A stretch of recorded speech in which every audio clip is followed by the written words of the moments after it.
बस एक कैब मिल जाए, फिर घर पहुंचना है, बिस्तर पर गिरना है और ऐसी नींद लेनी है कि अलार्म भी हार मान ले। बुक अ कैब ऐप पर एक नाम ब्लिंक होता है। Driver Mahesh Patil, white car, ETA 3 minutes. Nisha की भौहें हल्की सी सिकुड़ती हैं। अरे यार, फिर से वही महेश काका, 3 रात से लगातार सेम ड्राइवर। वो गेट के बाहर रोड की तरफ देखती है।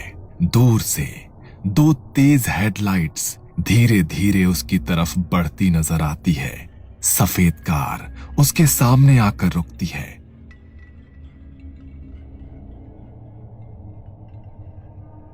निशा मैडम? जी हाँ, आप महेश काका ना? मैडम, 3 दिन से तो रोज मैं ही छोड़ रहा हूँ आपको, वहीं पवई वाला रास्ता, सही है ना? निशा एक पल के लिए रुक जाती है। उसे याद नहीं आता कि उसने कभी उसे अपना एग्जैक्ट इलाका बताया हो। फिर वो खुद को समझाती है, शायद ऐप से ये सब दिख जाता होगा। Anyways, who cares. वो पीछे वाली सीट पर बैठ जाती है, सीट बेल्ट लगाती है और फोन पर रूट चेक करती है। अंधेरी ईस्ट से पवई तक का एक बिल्कुल नॉर्मल सा रास्ता। गाड़ी धीरे धीरे चल पड़ती है। रात का वक्त था। कभी कोई ट्रक गुजरता तो कभी ऑटो, और चारों ओर फैली स्ट्रीट लाइट्स की उदास रोशनी। कुछ मिनटों बाद गाड़ी JVLR की तरफ मुड़ने के बजाय अंधेरी कुर्ला रोड के एक सुनसान इंडस्ट्रियल एरिया में घुस जाती है। काका, आप शायद रॉन्ग रूट ले रहे हो। ऐप पे तो JVLR से दिखा रहा है। ड्राइवर रियर व्यू मिरर से उसे देखता है। उसकी आंखें गहरी पर बहुत थकी हुई। ऐप का रूट हर बार सही नहीं होता है मैडम। रात में मैं वही रास्ता लेता हूँ जहाँ कम रुकावट हो। गाड़ी बंद फैक्ट्रीज के बीच से गुजर रही थी। टूटी फूटी दीवारें, झिलमिलाती पीली रोशनी, जिनमें हर परछाई अपनी असली लंबाई से 2 गुनी दिखती है। अचानक कार के रेडियो पर एक हल्का स्टैटिक आता है। फिर एक पुरानी सी आवाज। ये ऑल इंडिया रेडियो है। 2 जुलाई 2012 की रात का बुलेटिन। आजकल AIR भी कोई सुनता है क्या? FM पे तो नॉर्मल गाने ही आते हैं ना? महेश बिना कुछ बोले रेडियो तुरंत बंद कर देता है। रात में खाली गाने ध्यान भटका देते हैं मैडम, इससे अच्छा सन्नाटा है। निशा हल्की सी जबरदस्ती वाली हंसी हंसती है और खिड़की के बाहर देखने लगती है। लेकिन अब उसके अंदर एक हल्का सा डर जागने लगता है। गाड़ी आगे बढ़ रही थी। कुछ देर बाद वो एक बड़ा सा होर्डिंग नोटिस करती है। साईं दरबार फैमिली रेस्टोरेंट 24/7। नीचे एक लड़के की हंसती हुई फोटो। गाड़ी आगे बढ़ते हुए एक और मोड़ लेती है और फिर से वही होर्डिंग सामने आ जाता है। लेकिन इस बार बोर्ड का 24/7 वाला हिस्सा थोड़ा जला हुआ लगता है, जैसे 24X काला हो गया हो। अभी तो यही बोर्ड देखा था। वो फोन पर नजर डालती है। नेटवर्क का आइकन 1 सेकंड के लिए गायब हो जाता है। GPS का एरो एक ही जगह पर जम सा जाता है और तभी व्हाट्सएप पिंग होता है। उसकी दोस्त और कलीग सना का मैसेज आता है। सना का टेक्स्ट?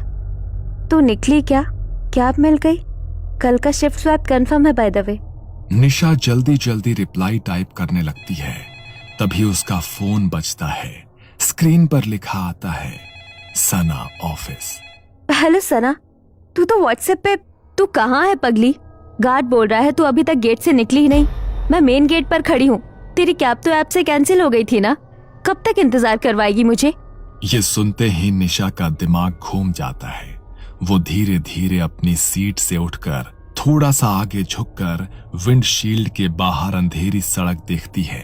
सना, मैं तो कैब में हूँ। गेट से निकले मुझे 10 मिनट हो गए। तू पागल हो गई है क्या? मैं अभी तेरे ऑफिस की एंट्री पर खड़ी हूँ। गार्ड कह रहा है निशा मैडम कैब का इंतजार कर रही थी।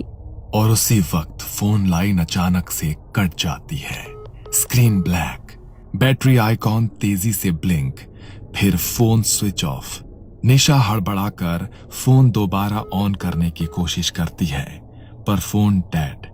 उसे याद आता है ट्रिप हिस्ट्री में जो उसने कुछ देर पहले देखा था। Last completed trip. Driver Mahesh Patil, date 2 July last year, pickup Andheri east office, drop Powai same address, समय रात के 2:50 से 3:15। आज भी तारीख वही है, 2 जुलाई, और वक्त भी लगभग वही है। उसके दिमाग में एक और ऑफलाइन सेव्ड न्यूज की झलक दिखती है। App cab driver dies near small temple on highway, passenger escapes, case unsolved. News की फोटो में जो चेहरा था वो अजीब भी था और कुछ जाना पहचाना भी, महेश जैसा। अब गाड़ी पवई के सामान्य मार्ग की जगह आरे कॉलोनी के घने पेड़ों वाले हिस्से में घुस चुकी है। रोड के दोनों तरफ अंधेरा, सिर्फ हेडलाइट्स की रोशनी। सड़क किनारे एक छोटा सा हनुमान मंदिर दिखाई देता है, हल्की सी आरती की लौ और हवा से हिलता हुआ एक लाल झंडा। महेश एक पल के लिए मंदिर की ओर देखता है, फिर तुरंत अपनी नजर हटा लेता है। काका, आप रोज इसी टाइम पे मेरी राइड लेते हो, और राइड्स नहीं लेते क्या? मैडम, रात के इस पहर कुछ रास्ते कुछ लोगों के लिए बंद हो जाते हैं और कुछ लोग अपनी यात्रा के बीच में उतर जाते हैं। थोड़ा और आगे एक टिमटिमाती रोशनी दिखाई देती है। एक पुलिस चौकी है, बैरिकेड और कुछ छायाकृतियां। काका, आगे पुलिस चेक है, मैं वहाँ उतर जाऊंगी, वहाँ से ऑटो ले लूंगी, प्लीज गाड़ी रोक दीजिए। महेश ने एक्सीलेटर धीमा किया। कार धीमी हुई लेकिन रुकी नहीं। जैसे जैसे वो चेक पोस्ट के करीब पहुंचते हैं, बत्तियों की रोशनी धुंधली होती जाती है। पुलिस की परछाइयां धुंधली, फिर पारदर्शी, और फिर जैसे ही कार ठीक बगल से गुजरती है, वहीं सब कुछ हवा में गायब हो जाता है। पीछे मुड़कर देखने पर बस खाली सड़क दिखती है। थोड़ी देर में गाड़ी एक सुनसान फ्लाईओवर पर चढ़ जाती है। नीचे दूर दूर तक शहर की रोशनी फैली हुई है, मगर फ्लाईओवर पर कोई दूसरी गाड़ी नहीं थी। तभी डैशबोर्ड की डिजिटल घड़ी में समय दिखा 3:33 रात के। सेकंड का अंक चमकने लगता है। अंक चमकता तो है, लेकिन समय आगे नहीं बढ़ता।